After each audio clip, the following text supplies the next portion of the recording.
Аяна ханым, Сәлеметсіздерме? рахмет. Жағдайыңыз қалай?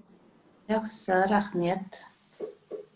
Оқырмандарға мен Аяна ханымды таныстырып өтейін. Дәрігер Аяна бізде 13 жылдан бері өзінің тәжірибесі бар. Өзі акушер-гинеколог, сонымен қатар генетик. Бүгінге дейін көптеген тәжірибесі бар. Соған сәйкес қазір менің оқырмандарым арасында туындаған сұрақтармен сізден сол сұрақтарға жауап алсақ деген ниетпен шынайы маманнан оқырмандар өздері әркім жауап бермей, негізі кез келген сұраққа өзінің маманы жауап беру керек деп ойлаймын. Сол кезде нақты жауап алады. Сондықтан бастайық. Ең алдымен өзіңіздің жағдайыңыз қалай? Қазіргі таңда немен айналысып жатсыз? Бұрын қайда жұмыс жасадыңыз? Кішкене оқырмандарға өзіңізді таныстырып өтсеңіз.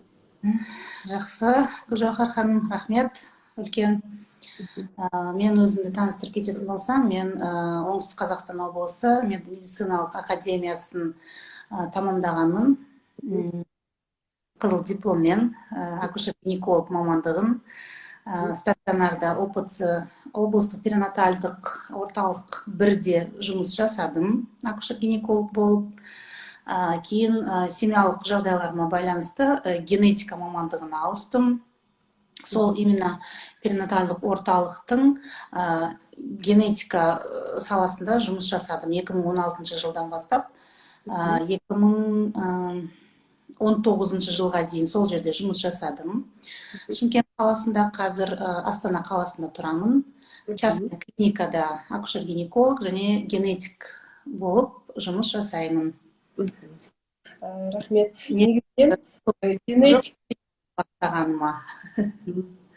Негізінен генетик болу үшін, мен ойлаймын, міндетті түрде гинекологиямен связаны болу керек. Сіз мамандықты прям жақсы жүрген екенсіз. 13 жыл стажыңыздың 2016-ға дейін акушер-гинеколог болып, жүкті әйелдермен жұмыс жасағансыз.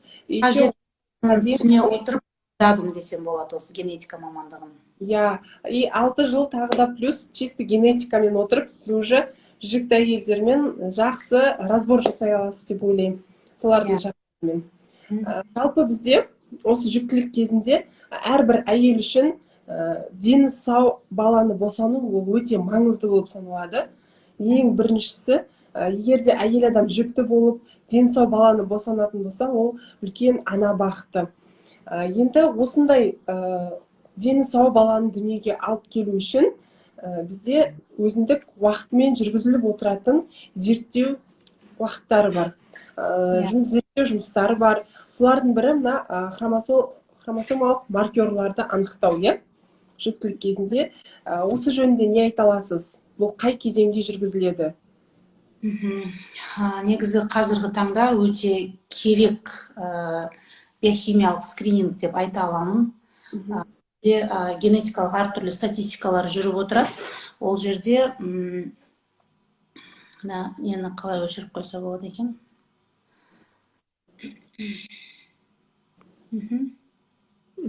Не қабердіңіз, мен өшіріп қазір.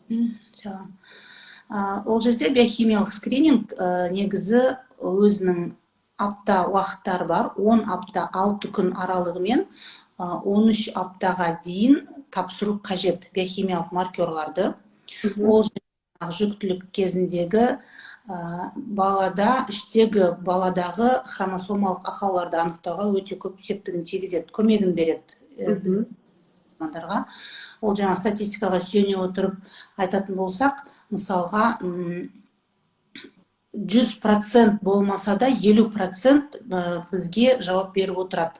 Неге 50%? Көбісі мысалға айтып отырады, ол жаңа бізде сол анализ бойынша нашар высокий риск, повышен деп көрсетті, бірақ жаңағыдай дені сау бала туылды деген сияқты көптеген сұрақ. Өзіме де келіп жатыр ондай сұрақтар. Неге байланысты? Ол жаңағы біздегі жаңағы мен айтып жүрген биохимиялық скринингі тексеру, ол сухие пятна, жүкті әйелдің жаңағы пальчигінен қан алынып, қағазға жағылып тексеріледі. Ол жерде хромосома саналмайды. ол үшін баланың хромосомасын алып, жаңағы мектеп кездегі биологиядан бастап еске түсіру керек қой бұл тақырыпты негізі. Иә. Жаңағы мысалға адамда 23 жұп хромосома болады, именно сол хромосоманы санау үшін, жаңағы ДНК-сын анықтау үшін бізге венадан қан алу керек. Бірақ ол енді бізге пока кішкене ол анализ қымбаттау, сол себептен біздің мемлекетімізде тек қана сухие пятна арқылы ғана анықтауға пока мүмкіндік бар. Енді бұл анализ жалпы қанша уақытта дайын болады? Негізі 10 күннің ішінде дайын болады. 10 күннің ішінде дайын болады. Просто бұл жаңағы үлкен лабораторияларда биохимик мамандар жасайды ғой, сол себептен мысалға мен өзім оңтүстік Қазақстанда жұмыс істегеннен кейін, ол енді үлкен қала ғой, мысалы үлкен облыс орталығы да, ол жақтан көбінесе ауылдардан келеді тағыны, ол пока ол ауылға жетем дегенше кішкене ұзақ уақыт алып қояды. Негізі лабораторияның өзінде 10 күннің ішінде дайын болады. Енді мынадай сұрақ, өте қызық сұрақ қойды бір жүкті әйел. Осы қанды алады, қанды алғаннан кейін сонда не нәрсеге қарап оны повышенный риск деп береді? Не нәрсеге қарайды дейді, қанның құрамындағы? Гормонға қарайды ғой, ол жерде ХГЧ бар, ПАП гормоны бар, оның өзінің өлшемдері бар. Гормон 0,5-тен 2-ге дейін миллимоль сол аралықта болса, ол қалыпты жағдайға саналады. Сонда егер де қандай да бір хромосомалық ауруларға күдік болатын болса, онда қандағы гормонның деңгейі нормадан жоғарылап кетеді. Жоғары болады или төмен болады? Жоғары немесе төмен болады. Жеткіліксіз болуы да мүмкін кей жағдайда. Мүмкін, әрине. Енді көбіне повышенный риск болатын негізі бұрын 35-40 жастан асқандар дейтін. Оған не себеп? Әйел адамның жасы неліктен әсер етеді оған? Ол қазіргі таңда 37 жасқан әйелдер ол анализді міндетті түрде тапсыру керек деген өзі көрсеткіш бар. Атап айтатын болса, жаңағы сол мысалға отбасыда алдыңғы балаларында бір хромосомалық ақаумен бала туылған болса, немесе әйелдің жасының 37 жастан асқан болатын болса, немесе тұқымында, ата-бабасында сондай тұқым қуалаушылық гендік аурулар мен ауырған бала туылған болатын болса, оларға 100% осы биохимиялық маркерді тапсыру керек, міндеттелген. Не себепті? Өйткені оның бәрі зерттеліп, анықталып, статистика бойынша именно сол адамдарда көбірек кездеседі екен. Хромосомалық ақаумен туылу балалары мүмкіндік көбірек, сол себептен. Жаңағы жасына байланысты да, ол жаңағы тоже әйелдің гормонына, жастық несіне де байланысты, жасына да байланысты ғой, уже жасы ұлғайған сайын ауру бала туылу мүмкіндігі өте көп. Ол статистикаға сүйене отырып айтуға болады оны. Енді жаңағы анализді өзіңіз айтып отырған осы анализ повышенный риск болып шығады. Әрі қарай ол әйелге қандай тексерулерден өту керек? Қандай ұсыныс бересіз генетик ретінде? Мысалы үшін кеше күннен бері мен шығарғалы маған бірнеше әйел өздерінің жаңа нәтижелерін жіберіп жатыр. Оны сізге де жібердім мен кеше. Осы жөнінде не айтасыз деп. Жалпы даун ауруы бар, соған повышенный риск деп шыққан, мысалы үшін. Әрі қарай олай өту керек. Біріншіден ол жаңағы гинеколог әйелдің қолына береді, анализді түсіндіріп, направление генетика береді. Генетикке барыңыз, бәрін түсіндіріп айтады деп. Ол әйелге келгеннен кейін, бұл әйелмен біз сөйлесеміз, сіз анализді қалай тапсырдыңыз? Ол өте маңызды, анализді дұрыс тапсыру. Кешкі 6-дан бастап майлы, ащы, қуырылған тағамдарды жемеу керек. Даже судың өзін, түнгі 10-нан кейін суды ішпеген. Азанда көбінесе біз жаңағыдай чтобы анализ дұрыс шығуын көру, дұрыс шыққан біз қарау үшін, даже азанғы тісіңізді жумай келіңіз деп те айтамыз әйелдерге. Жумай. Ол енді 100% қаншалықты маңызды екені зерттелмеген, бірақ өзінде жаңағыдай бізге енді анализдің өзі 50% қана көрсетеді ғой, хромосома санамағандықтан. Сол себептен жаңа барлық жағдайды дұрыс тапсырса екен деп әйелді алдын ала дайындап, гинекологтарға сөйлесіп айтамыз, гинекологтар жібереді бізге. Оларға айтамыз, әйелді дұрыстап түсіндіріңдер, дұрыс тапсырсын. Одан кейін мысалға угроза болып жүріп тапсырған кезде де ол жаңағы гормондарға әсер етуі мүмкін. Көрсетіп, именно результатына келген кезде повышенный риск деп көрсетуі мүмкін. Ол жағдайды біз еске алып отырамыз. Одан кейін жаңағыдай токсикоз күніне иногда әйелдер болады, кішкене жүрегім айнып тұрған еді деген сияқты олай емес. Күніне 5-6 рет құсып, жаңағыдай қатты токсикоз болып жүріп, жаңағы анализ тапсыратын болса, ол да результатқа әсер етеді, көрсеткішке.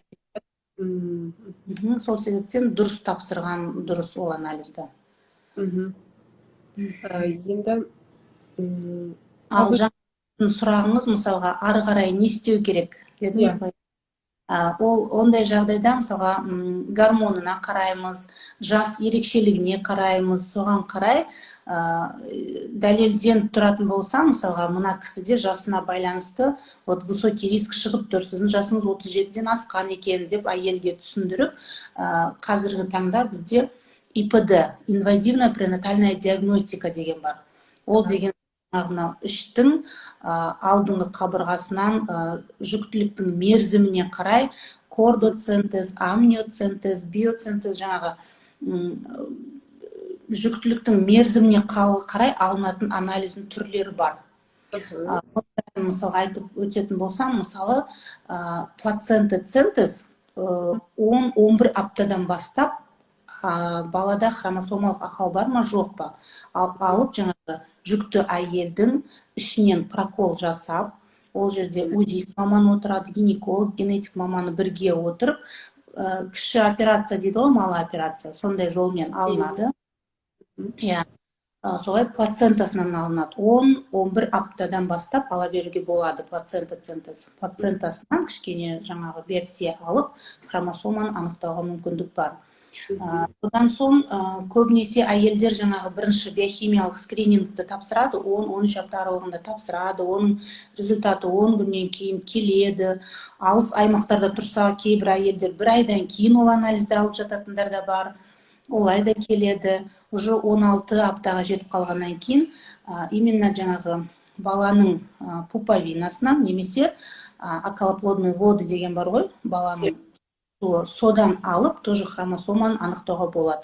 16 аптадан бастап 22 аптаға дейін сол анализді жасауға болады. 16-дан 22-ге дейін жасауға болады. Сол анализ арқылы жаңағы хромосомалық ақау бар ма, жоқ па, 100% анықтауға болады. Мүмкіндік бар, 100% ақпарат бере алады. Бере алады.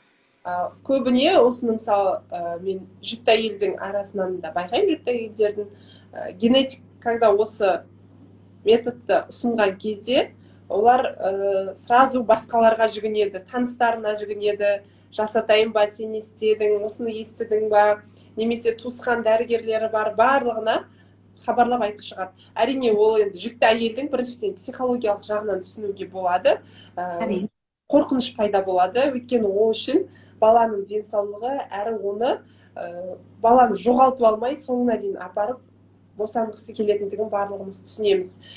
Соған орай қандай өзіңіздің пікіріңізді айтар едіңіз? Осы инвазивті методтың қандай плюсы бар и минусы бар, сол жайында айтасыз ба? Неліктен әйелдер қорқады? Маған да көбінесе солай хабарласады, жаңағы өзінің генетик дәрігері бәрін түсіндіріп береді, бірақ жаңағыдай Инстаграм арқылы онлайн консультация берсеңіз, маған осындай анализ берді, қорқып жатырмын, көптеген отзывтарды оқып жатырмын, баласы түсіп қалады екен деген сияқты көптеген сұрақтар қояды. Әрине мен әйел баласы ретінде оларды мен жақсы түсінемін. Сол себептен қарапайым тілмен бәрін дұрыстап түсіндіріп беруге тырысамын. Ол операцияда өзім болғанмын, ол қалай өтеді, мен өз көзіммен көрдім, практикамда бар, былайша айтқанда. Ол жерде мысалы әйелден анализ алады, жаңағы мазок алады, тексереді, УЗИді алдын ала тек қарап көреді, угроза жоқ па екен, ешқандай ауытқулар жоқ па екен, потом әйелді психологически дайындайды, жаңағы қорықпаңыз деген сияқты да. Ол жерде ешқандай наркоз, ондай еш нәрсе берілмейді. Наркозсыз жаңағы укол салған сезімде болады ғой ол жерде. Ешқандай жоқ. Одан кейін жаңағы түсіп қалу қауіптігі 0,2-0,5%, 1%-ға да жетпейді. Статистикаға сеніп айтады. Өте аз, яғни әсер етпеуі де мүмкін жүктілікке. Көбінесе әсер етпейді жүктілікке. Ол жерде қарап отырады ғой. УЗИ арқылы бәрін бақылап қарап отырады. Баланың состояниесін қарап отырады. Ол операцияны көтере алады ма, көтере алмайды ма деген сияқты. Дәрігерлердің жауапкершілігі өте үлкен. Қорықпай барып, мүмкіндікті пайдаланып, тексерілгендеріңіз дұрыс. Енді Аяна ханым, осындай тексеру біздің елімізде ол тегін жасалынады ма, жоқ әлде ақылы түрде жүргізіледі ма? Ол жаңағы анализдің плюсы тегін жасалынады. Барлық әйелдерге тегін жасалынады ол анализ. Түсінікті. Енді оқырмандардың арасында мен кеше опрос жүргізген тұғынмын, генетикке қандай сауалдарыңыз бар деп. Енді сол сұрақтарға кішкене тоқтала кетсек, эко жасататындар бар екен. Қазіргі кезде эко жасататындар бар, өздігінен жүкті бола алмаған кезде соған жүгінеді. Сол кезде неліктен кариотипке анализ тапсыртқызады дейді. Ол жерде экода жаңағы экстракорпоральное оплодотворение дейді ғой, ол жерде дені сау бала дүниеге алып келу өте маңызды. Өйткені жаңағы бала бірінші кариотип әкесін, анасын кариотипке тексереді, тұқым қуалаушылық аурулар бар ма, жоқ па. Одан кейін жаңағы эмбрион пайда болғаннан кейін ол эмбрионның өзінде де тоже тексеріледі. Жаңағы хромосомдық гендік ақаулар бар ма, жоқ па тексеріліп, одан кейін ғана жатырға орналастырады. Оның бәрі жаңағы генетиктің біздің жаңағы мақсатымыз сол ғой, дүниеге ауру балалардың келуін азайту. Мақсат дені сау баланы дүниеге алып келу. Мақсат дені сау баланы дүниеге алып келу. Түсінікті. Келесі мынадай сұрақ келген. Фолий қышқылын артық дозада ішетін болса, онда генетикаға әсер етеді ма деген сұрақ жіберіпті бір оқырман. Ол тікелей фолий қышқылы генетикаға әсер етпейді. Ол жүктілікті жоспарлау кезінде берілетін препарат фолий қышқылы. ДНТ дефект невральной трубки деген болады. Сондай балаларда сол ақаудың алдын алу үшін беріледі ол препарат. Жаңағы организмдегі мөлшерін өлшеп, соған қарай дозасы анықталып, 12 аптаға дейін ішуге болады. Ол артық дозада ешқандай баланың геніне әсер етпейді. Түсінікті. Енді жаңа тұқым қуалаушылық мүмкінділігі қандай деген екен? Негізінен бұл хромосомалық аурулар ең бірінші жалпы болу себебі ол тұқым қуалау себебі. Сондықтан да тұқым қуалаушылық мүмкіндігі барынша жоғары. Сіздің пікіріңіз қалай? Осы маркерларда повышенный риск болып шыққан. Жоқ, ол жерде барлық жағдайда тұқым қуалайды деген жауап дұрыс емес. Өйткені практикада мысалға бар, әйелдердің тұқымында ондай аурумен ауыратын ешкім жоқ. Алдыңғы балалары ешқандай ауырмаған, дені сау бала туған. Одан кейін жасы бойынша жас 35-ке толмаған әйелдерде де олай да туылып жатыр. Ол деген сөз 100% анықталған жоқ, бірақ именно бала пайда болған кезде хромосомалық шатасу болады. ДНК шатасып кетеді. Именно мысалға синдром Даунада 21-ші хромосомада патология болып қалу мүмкін. Соның әсерінен жаңағы Даунамен бала туылып жатады. 18-ші, 13-ші жаңағы именно хромосомаларда шатасудың әсерінен болады. Ондай аурулардан ешқайсымыз не застрахован дейді ғой. Иә. Иә, ол любой адамда болмаса да кез келген әйелде болуы мүмкін. Иә, болуы мүмкін. Ондай жаңағы ақаумен туу кездесуі мүмкін. Сол себептен ол жүкті әйелдердің барлығында жаңағы биохимиялық маркерді тексеріп, анықтап, одан кейін егер повышенный риск көрсеткіші болып жатса, ары қарай инвазивная пренатальная диагностикаға жіберіп тексеру осы сол мақсатта ғой жүргізіледі, анықтау үшін. Аяна ханым, осындай жағдайлардың жалпы біз түсіндік, иә, алдын ала анализ тапсырып, инвазивті методтар арқылы анықтауға болады деген. Ал алдын алу үшін қандай кеңестер бересіз? Генетик ретінде, акушер-гинеколог ретінде жүкті әйелдерге осындай аурулардың алдын алу үшін өздерін қалай жүктілікке дайындау керек, жүктілік кезінде өздерін қалай ұстау керек? Ең маңыздысы мысалы бірінші триместр болып саналады, барлық органдардың қалыптасатын кезеңі, мүмкіндігінше басқа дәрілерді ішпеңіздер деп кеңес береміз, мысалы үшін. Сіз қандай кеңестер айтар едіңіз? Мен біріншіден гинеколог ретінде айтар едім, барлық жүктілікті алдын ала жоспарлау қажет.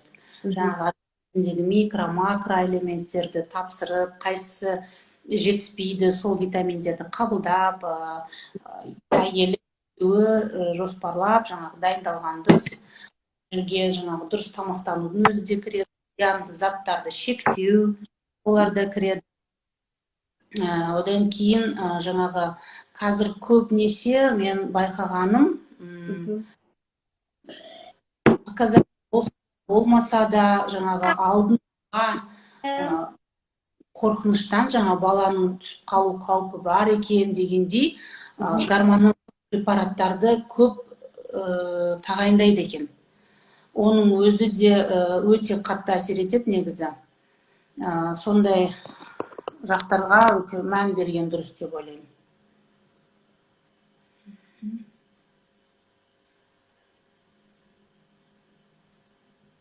Акушер-гинеколог ретінде жауап берсеңіз, келесі оқырманның сұрағына, ол сахарный диабет анасында болса, балада болу мүмкіндігі қандай? Міндетті түрде болады ма? Бұл жерде генетиктің жауабы маңыздырақ сияқты. Диабет тұқым қуаламайды. Бірақ жаңағы предрасположенность болу қауіптілігі жоғарылауы мүмкін балада. Ол бала 100% анасынан сахарный диабет беріліп ауырды деген ондай болмайды. Ауру жаңағы мүмкіндігі жоғары болуы мүмкін. Ондай бала мысалға жаңағы сахарный диабетпен ауыратын анадан сондай бала туылатын болса, уақытылы сахарын тексеріп тұру қажет.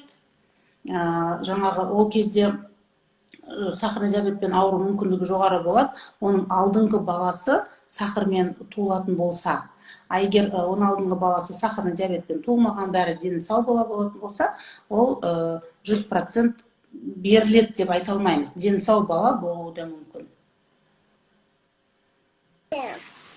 Түсінікті.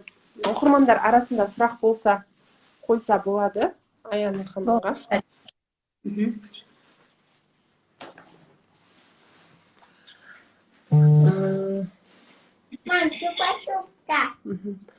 Мынадай тағы бір сұрақ келіп түскен екен. Бұл бірақ мен өзім де түсінбедім. Эндометрий матка түктерін қалай қалыңдатады дейді. Мне кажется, бұл әйел жүктілікке әлі дайындық кезеңінде жүрген сияқты, жүктілік үшін эндометрийге байланысты проблемасы бар ғой деймін. Оны гинеколог арқылы емдеуге болады. Генетикаға қатысы жоқ деп ойлаймын бұл сұрақтың. Так. Егерде осы келіп түскен қазір оқырмандар арасынан сұрақтар, Аяна ханым, уақыт бөліп, бүгінгі тікелей эфирге келгеніңізге көп-көп рахмет.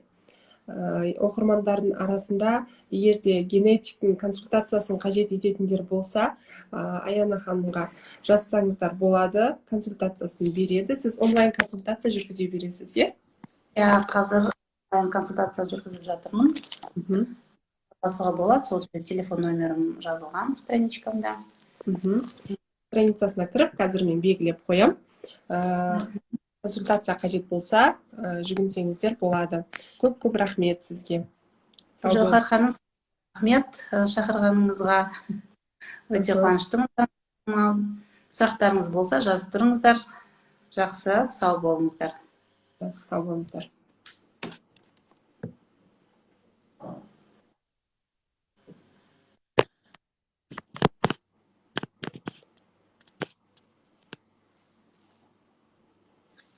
Так.